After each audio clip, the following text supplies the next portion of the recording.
येवला तालुक्यातील पिंपळगाव जलाल या ठिकाणी आलेलो आहेत. आपण बघितलं तर या ठिकाणी पिंपळगाव जलाल येथील रेल्वेचा बोगदा आहे. गेट नंबर 72 चा हा बोगदा आहे. मात्र येवला तालुक्यात थोडासा पाऊस झाला, थोडा पाऊस झाला तरी अक्षरशः या बोगद्यामध्ये मोठ्या प्रमाणात पाणी साचलं जातं आणि नक्कीच ये जा करणाऱ्या शेतकऱ्यांसह विद्यार्थी असो नागरिक असो यांना मोठे हाल सहन करावे लागते. आपण बघितलं तर या मोठ्या प्रमाणात या बोगद्यात पाणी साचलेले व येथूनच आपण बघितलं तर अक्षरशः आता बघितलं तर दुचाकी धारक अक्षरशः पाण्यातून वाट काढताना दिसत आहे. मोठ्या प्रमाणात पाणी नेहमी साचत असतं. नक्कीच यामुळे आपण बघितलं शेतकरी आपला शेतमाल देखील घेऊन जाताना अक्षरशः पाण्यातून जावे लागते. आपल्यासोबत येथीलच काही विद्यार्थी काय सांगाल की पाणी साचतं, काय सामना करावा लागतो कॉलेजला जाताना? काही नाही, 4-5 दिवस घरी राहावं लागतं. बस पण येऊ शकत नाही, लहान गाड्या पण नाही आणि बस पण येऊ शकत नाही. 4-5 दिवस घरी राहावं लागत आम्हाला. थोडा जरी पाऊस झाला तरी खूप पाणी साचतं.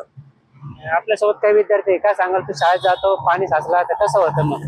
म्हणजे कॉलेजला जाणे येण्याची खूप वणवण होती.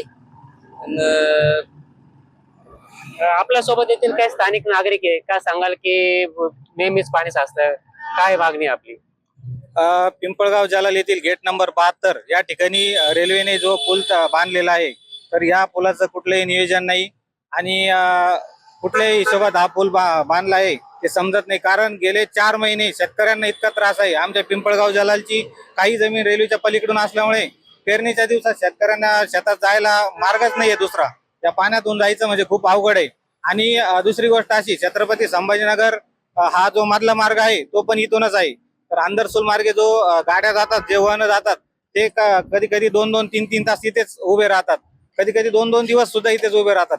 खूप हालाकीचे आम्हाला त्रास सोसावा लागतो. आमची सरकारला एकच विनंती आहे की हा पूल जो 4 महिन्यासाठी जे पाणी साचतं, तर त्यासाठी आम्हाला रेल्वे गेट 4 महिन्यासाठी चालू करून द्यावे, ही आमची प्रमुख मागणी आहे.